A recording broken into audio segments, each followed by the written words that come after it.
سکتے ہیں۔ دوسری مثال سنیں، نبی کریم صلی اللہ علیہ وسلم کے زمانہ اقدس میں حضور جب یرموک پہ جا رہے تھے، حضور صلی اللہ علیہ وسلم جا رہے تھے، اس وقت ہوا یہ تبوک پر حضور صلی اللہ علیہ وسلم جا رہے تھے، غزوہ تبوک حضور کا آخری غزوہ ہے، اس میں حضور جا رہے تھے تو ساتھ کچھ لوگوں نے مسجد بنائی،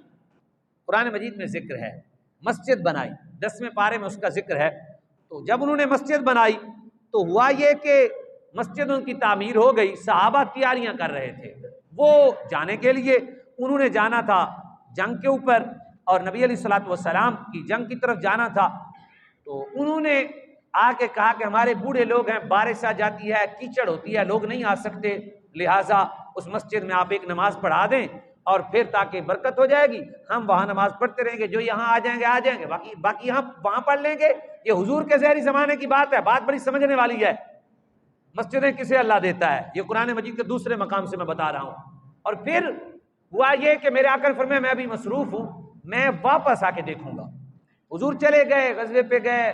واپس تشریف لائے، جب واپس تشریف لائے تو اللہ نے یہ قرآن مجید کی آیت اتار دی، فرمایا والذین اتخذوا مسجدا ضرارا،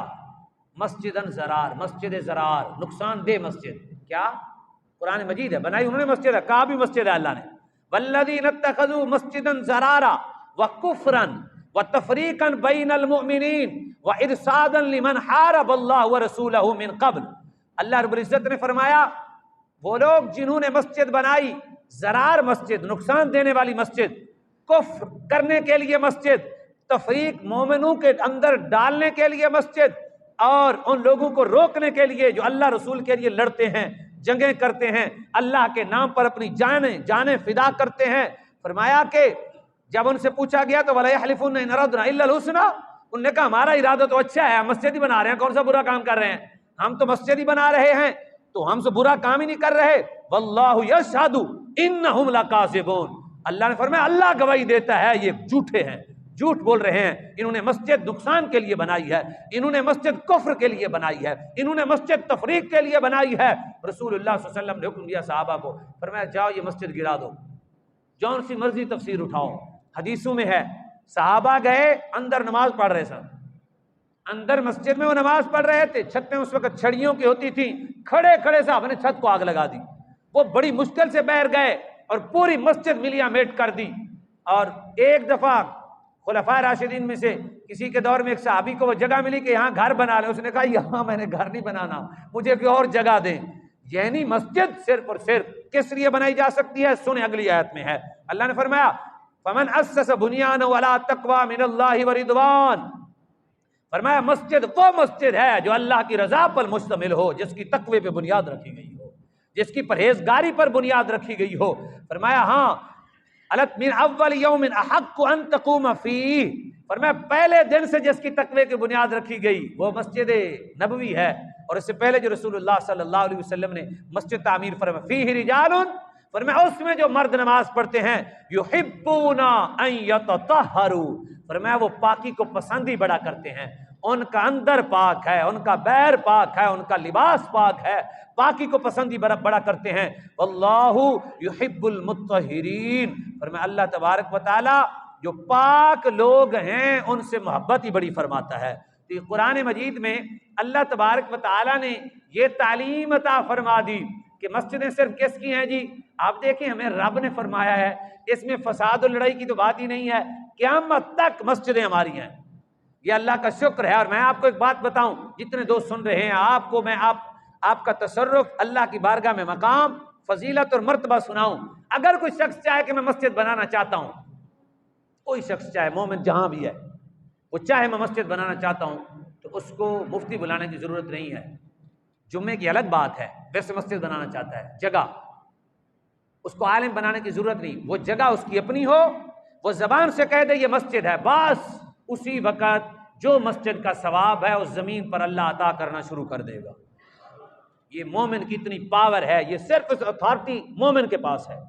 یہ پاور صرف اللہ نے مومن کو دی ہے، یہ طاقت اس روئے زمین پر، کیونکہ اس نے روئے زمین کا مومن کو مالک بنایا ہے، تو جب اس کی ملکیت میں ہو جگہ، اگر وہ کہہ دے یہ مسجد ہے، اسی وقت جماعت کھڑی کر دے، اللہ اسے ثواب عطا فرما، پھر رہے گی قیامت تک، بس پھر وہ مسجد ہی رہے گی، وہ گھر نہیں بن سکتا۔ پھر قیامت تک کیوں میرے آقا نے فرمایا تحت الثری سے لے کر عرش معلی تک مسجد ہی مسجد ہے، پھر وہ مسجد ہے، پھر اللہ تبارک و تعالیٰ اسے مسجد بنا دیتا ہے۔ صرف مومن کے منہ سے نکلنے کی بات ہے، اللہ اتنا بڑا کرم فرما دیتا ہے۔ اس لیے مسجدیں جہاں بھی ہوں مسجدیں ہماری ہیں، بیت المقدس تو ہے ہی ہمارا، ہمارے آقا وہاں تشریف لے گئے، حضور نے معراج کیا، وہ تو اب بھی ہمارا ہے اور پہلے بھی ہمارا تھا، پہلے بھی جس نبی نے تعمیر کیا وہ بھی ہمارے نبی، سبحان اللہ۔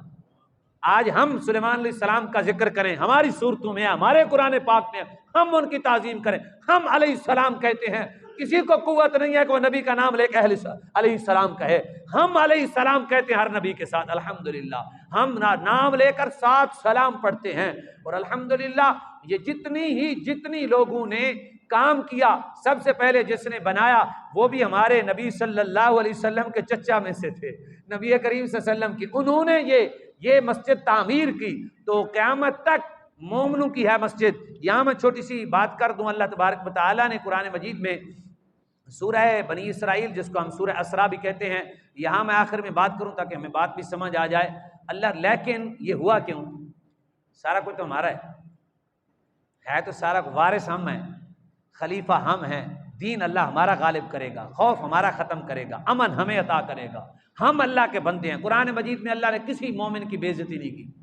پورے قرآن پڑھ کے دیکھیں، مومن کی عزت کی ہے، مومن کے مقام کو بیان کیا ہے، مومن کی فضیلت کو بیان کیا ہے، زجر و توبیخ اتنا سمجھایا کہ ایسا نہیں کرنا، حتیٰ کہ بدر کے اندر مشورہ ہوا، صحابہ کرام احد کے اندر جو مشورہ ہوا اس کے جو خلاف ہوا، شہادتیں ہوئیں، اور پھر وہ صحابہ جہاں حضور نے بٹھائے تھے وہ وہاں سے اٹھ گئے، پھر بھی اللہ نے کہا کہ نہیں محبوب انہیں معافی بھی کر دیں اور ان سے مشورہ بھی لیں، بتائیں وہ حضور نے روکا تھا، 70 لاشیں اٹھائیں، لیکن رب نے پھر بھی کہا کہ نہیں کوئی بات نہیں، یہ میرے ہیں۔ سوچنے کی بات ہے، ایمان اتنی بڑی قوت ہے، ایمان اتنی بڑی طاقت رکھتا ہے۔ اور حضرت عبداللہ بن ام مکتوم یہ اور نبی کریم صلی اللہ علیہ وسلم کہ ایک اور صحابی ہیں جنہوں نے خط لکھا مکے کی طرف، خط لکھ دیا، اور انہوں نے صرف خط میں یہ لکھا کہ میں فوجیں آنے والی ہیں اور تم نے خیال رکھنا ہے، مومن تھے، صحابی تھے، حضور کا خط پکڑ لیا حضور نے، حضرت علی کو بھیج کے، حضرت عمر نے کہا یہ منافق ہے، میں نے اس کا سر قلم کرنا ہے، میرے آقا نے فرمایا نہیں عمر، اس نے بدر میں شرکت کی ہے، اللہ نے بدر والوں کو معاف کر دیا ہے، اللہ نے ایمان والا کر کے خطاب کیا، رب نے یہ نہیں کہا کہ کفر ہو گیا، ارے چھوٹی موٹی غلطیاں ہو جائیں تو رب تو اتنا بڑا رحیم ہے ہمارے اوپر، اتنا کریم ہے، لیکن جب بندہ ساری زندگی تہذیب یہودیوں کی، ثقافت یہودیوں کی، تعلیم یہودیوں کی، طریقہ یہودیوں کا، نظام یہودیوں کا اور کفار کا، اور پھر بندہ لمبی لمبی دعائیں مانگے تو یہاں علامہ اقبال کا ایک خوبصورت شعر میں عرض کر دوں گا، علامہ اقبال کہتا مجھے تو حضور پر درود پڑھنا بھی شرم آتی ہے۔ انہوں نے پوچھا کیوں؟ آپ نے فرمایا سارا میرا لباس انگریزوں کا ہے، میری رہنا سہنا انگریزوں والا ہے، اور میرا کھانا پینا انگریزوں والا ہے، میں نے اپنے نبی کی سنتوں کو چھوڑ کے پھر حضور پہ درود پڑھ رہا ہوں، جب حضور متوجہ ہوں گے تو میں کیسے شرم سے میں رسول اللہ صلی اللہ علیہ وسلم کو کہوں گا کہ میں آپ کا امتی ہوں۔ تو اللہ نے قرآن پاک میں فرمایا یا ایھا الذین آمنوا لا تتخذوا عدوکم اولیاء تلقون الیہم بالمودۃ وقد کفروا بما جاءکم من الحق، فرمایا یخرجون من الرسول وإیاکم ان تؤمنوا باللہ ربکم ان کنتم خرجتم جہادا فی سبیلی وابتغاء مرضاتی تسرون الیہم بالمودۃ۔ قرآن مجید کی یہ پوری آیت ہے، نبی کریم صلی اللہ علیہ وسلم کے صحابی کے بارے میں اتری، اللہ نے نہیں کہا کہ تیرا کفر ہو گیا تو اس سے غلطی ہوئی، رب نے فرمایا نہیں تم ہمارے ہو، ہم نے تمہیں بھی معاف کیا، ایسے نہیں کرنا۔ کیسی بات ہے، راز اٹھ ہونے لگا تھا، مکہ فتح ہونے لگا تھا، بھائی اتنی بڑی، مومن خطا ہو جائے تو اللہ معاف کر دیتا ہے، ہمارے ساتھ رب نے اتنا پیار کیا ہے اور قیامت تک ہمارے رب کا اتنا پیار ہے، لیکن ہم جب اپنے قرآن پہ شک کرنا شروع کر دیں، حدیث پہ، اور آئے دن مسلمانوں کے ممالک میں یہ جھگڑا ہو، یہ صورت ڈالنی ہے یہ نہیں ڈالنی، اس صورت کو نکال دو اس کو رکھ لو، اور یہ نصاب میں نہیں ہونی چاہیے، اور حضور کی ساری علامات کو، داڑھی آپ کی بھی ہے، سکھ کی بھی داڑھی ہے، یہودی کی بھی داڑھی ہے، داڑھیاں تو سب کی ہیں، اگر داڑھیوں کی وجہ سے دہشت گرد بندہ ہوتا تو وہ کیوں نہیں ہوئے، لیکن آپ کی داڑھی کو دہشت گرد بنا دیا گیا کیونکہ یہ رسول اللہ کی سنت ہے، داڑھیوں سے بندہ دہشت گرد نہیں بنتا، یاد رکھیں۔ اور یہ مومن و مسلمان دہشت گرد ہوتا ہی نہیں ہے، مومن و مسلمان تو امن والا ہوتا ہے، وہ تو امن عطا کرتا ہے۔ تو میں یہاں آپ کو عرض کر رہا تھا اس لیے میرے بھائیوں، لیکن اتنی ہمارے ابتدا میں صحابہ کرام کی اللہ نے ہمیشہ حمایت کی، اللہ نے صحابہ کرام کی، اہل بیت کی ہمیشہ حمایت کی، ہر جگہ پہ حمایت کی۔ بعض جگہ پہ اجتہادی خطائیں ہوئیں، اجتہادی غلطیاں ہوئیں، ان سے ہوئیں، لیکن اللہ نے ان کی حمایت کی۔ اور آپ نے فرمایا نہیں، جو منافق تھا اس کو اللہ نے نکال دیا، جو مومن تھے۔ 3 قرآن مجید ہے، آپ پڑھیں حیران ہو جائیں گے، یار خدا